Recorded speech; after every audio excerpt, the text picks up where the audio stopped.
Hi everyone, Ryan here from Fight Game Analysis, and today we are going to be talking a little bit about the upcoming fight between Alexander Volkanovski and Max Holloway. But before we jump into that, if you've been enjoying the content, please go ahead and click on the like button and also subscribe to the channel. Really appreciate your support. All right, man, we are getting the rubber match, the trilogy. The champ, Alexander Volkanovski, UFC 276, locking up with Max Holloway. Awesome fight, man. Awesome fight. A lot of us have been calling for this one. A lot of us have been wanting to see it. The first two fights were incredibly close. Decisions ended up being controversial, which is fine. It happens that way sometimes in the fight game. And now we're going to get it. Both men have notched a couple impressive victories since their last fight. Okay, we've seen Max Holloway just rise to the absolute peak of his abilities and going out there and beating Calvin Kattar. Saw him go in against a fight. I thought he was going to dominate Yair Rodriguez. More so because I'll be perfectly honest. I didn't have as much respect as I should have for Yair Rodriguez's game going into that fight. I underestimated him a little bit, man. He's been doing great work. I think about him back all the way when he was just all of the super high flying kicks and the spinning stuff. Back when he was fighting Bruce Leroy. I can't remember his name at the time off the top of my head, but those guys were in the main event. It was I don't know, dude. It was more like it was a gymnastics show at times than it was a fight. Okay? Wasn't that good. But he went and he started training, switched up his camps, started training a little bit differently. Man, Yair Rodriguez has come out and he's been able to find a way to take those athletic gifts, find a way to take those, just the quick twitch muscle fibers, the speed, the creativity that he had, and he found a way to kind of morph that and put it into a really effective fighting style. And it still wasn't enough to get by Max Holloway. Because that's how much of a beast Max is, dude. Right? Goes out there and he's only the second champ at 145 pounds. I think sometimes that's something that we forget about. Okay, the very first man to ever hold the belt in the UFC at 145 pounds was Jose Aldo. And he held on to that thing forever. Wasn't exactly the most active champion, but every time we saw him go out there, man, he was racking up incredible, impressive victories. Just nasty low kicks, vicious right hands, going out there and putting it on dudes. Legendary takedown defense. Going out there and putting it on dudes. And then we see Max Holloway go out there and he put it on Jose Aldo. Right? Then we see Max Holloway go out there and he makes it happen. I guess, you know what? I'm sorry. I forgot about when Conor McGregor won the belt. He did initially go out there and he did win that belt. Technically, I guess he was the champ in between.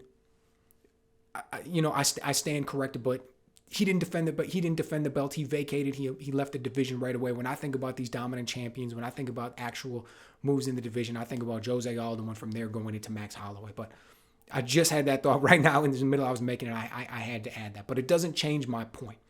Okay? The point that I'm trying to make in saying all this is the division has been dominated at the very top by very few people.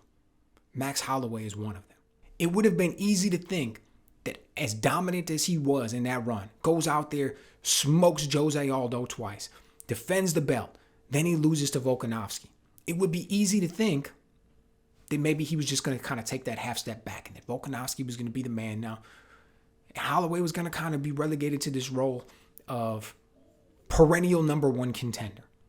Right? A guy who it's like, you can beat most of the guys in the division, but you almost become a gatekeeper for the champ. And it's like guys have to get through Holloway before they're able to get a shot at the champ. We've seen it happen with other fighters before. We're going to see it happen with fighters in the future. And it would have been easy to think that maybe that would have been Max Holloway's role.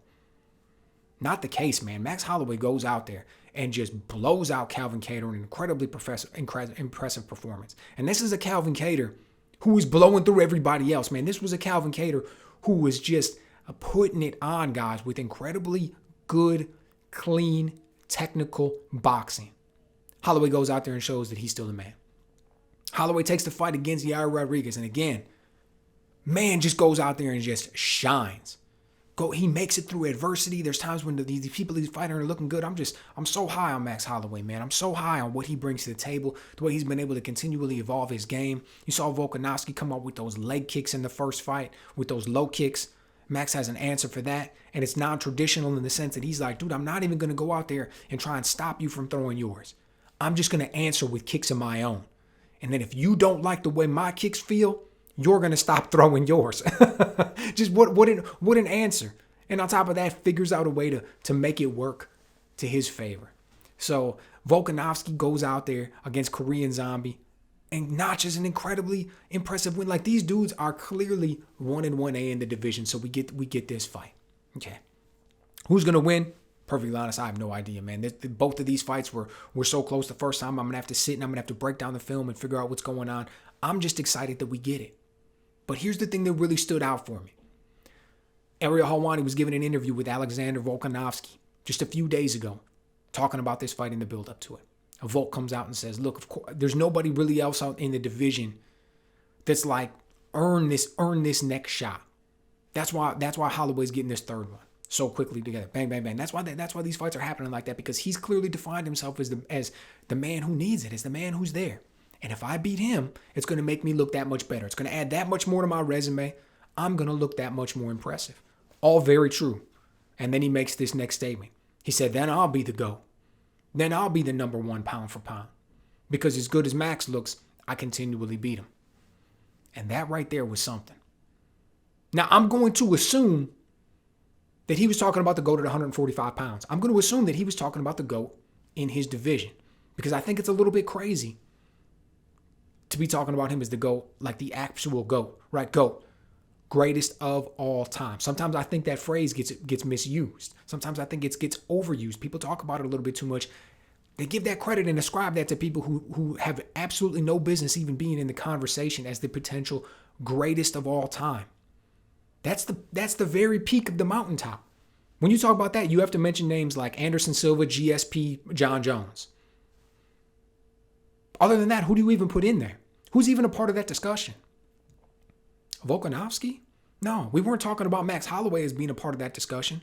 We're not talking about Jose Aldo as being there. Why would we be talking about Alexander Volkanovski being there just because he potentially wins this fight?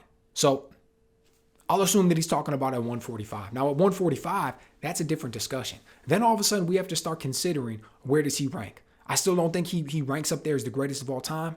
Recency bias, okay? Giving extra credit, giving extra bias to the things that happened most recently is a very real thing. And it's because those are they're most fresh in our memories. It's the thing that's easiest to draw back on, particularly when we think about somebody comes out and puts on an incredible performance. It's easy to give that more credit than an incredible performance that we saw 5 years ago or 10 years ago. Okay, but let's not forget what Jose Aldo did. Let's not forget what Max Holloway did. So as impressive as a third win over Holloway will be, as much as if he does that, we'll start to need to talk about and question where exactly Volkanovski ranks at 145 pounds all time, let's just keep in mind the incredibly impressive performances of some of these men in the past. So let me know what you guys think. Are you really excited to see this third fight?